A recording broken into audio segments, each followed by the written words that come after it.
നന്മ കോഴിക്കോട് സിറ്റി മേഖലയുടെ ആഭിമുഖ്യത്തിൽ കോഴിക്കോട് സെൻട്രൽ ലൈബ്രറി പരിസരത്ത് കലാകാരന്മാർ പ്രതിഷേധിച്ചു. പ്രതിഷേധ സംഗമം നാടക പ്രവർത്തകൻ ഷിബു മുത്താട്ട് ഉദ്ഘാടനം ചെയ്തു. മലയാള കലാകാരന്മാരുടെ ദേശീയ സംഘടന നന്മ സംസ്ഥാന കമ്മിറ്റി ഫെബ്രുവരി 26-ന് കലാകാര ക്ഷേമനിധി പെൻഷൻ വർദ്ധിപ്പിക്കുക, ക്ഷേമനിധിയിൽ ചേരാൻ കഴിയാത്ത 60 വയസ്സ് കഴിഞ്ഞ കലാകാരന്മാർക്ക് ഒരു അവസരം കൂടി നൽകുക, 10 മണിക്ക് ശേഷമുള്ള മൈക്ക് നിരോധനത്തിൽ അയവ് വരുത്തുക എന്നീ പ്രധാന ആവശ്യങ്ങൾ ഉന്നയിച്ചുകൊണ്ട് നടത്തുന്ന സെക്രട്ടേറിയറ്റ് മാർച്ചിന്റെ ഭാഗമായി നന്മ കോഴിക്കോട് സിറ്റി മേഖലയുടെ ആഭിമുഖ്യത്തിൽ കോഴിക്കോട് സെൻട്രൽ ലൈബ്രറി പരിസരത്ത് കലാകാര പ്രതിഷേധ സംഗമം സംഘടിപ്പിച്ചു. നന്മ സിറ്റി മേഖലാ പ്രസിഡന്റ് MC സന്തോഷ് കുമാറിന്റെ അധ്യക്ഷതയിൽ ചേർന്ന പരിപാടി പ്രശസ്ത എഴുത്തുകാരനും നാടക പ്രവർത്തകനും അധ്യാപകനുമായ ഷിബു മുത്താട്ട് ഉദ്ഘാടനം ചെയ്തു.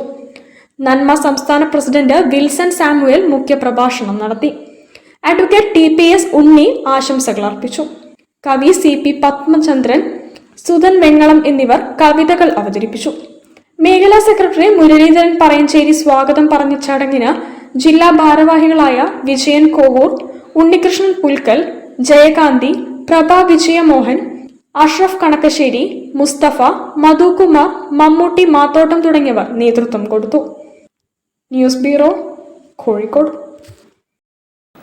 വാർത്തകൾ ചുരുക്കത്തിൽ നിങ്ങൾക്കായി അവതരിപ്പിക്കുന്നത് ക്യാൻസറിനെതിരെ പൊരുതാനായി കാലിക്കറ്റ് സിറ്റി സർവീസ് സഹകരണ ബാങ്കും MVR ക്യാൻസർ സെന്ററും സംയുക്തമായി അവതരിപ്പിക്കുന്ന ക്യാൻസർ ചികിത്സാ സഹായ പദ്ധതിയാണ് മാസ് കെയർ.